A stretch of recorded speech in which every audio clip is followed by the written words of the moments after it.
Başladık bir tane şey. Başla. Ben bir tarzan oluyorum çalabilseydim. Arzumu sözümü telef ederdim.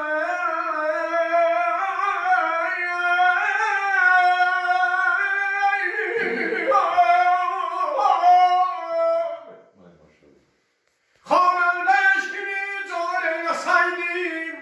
Bir kasık ziyan ederdi.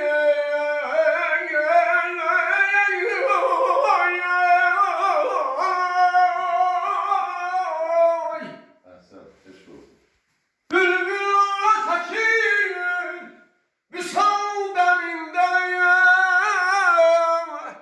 Gülün eyleteyleri sorur semerde.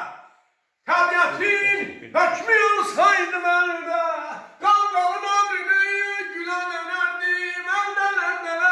Eldeler. Ya.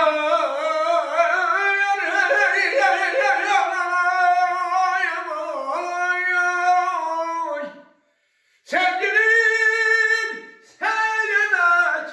Gel bu alemi. Koy bayram eylesin her sal demi.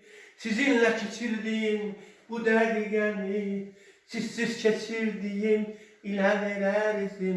Əziziyəm gəlmişik, biz Şuşaya gəlmişik.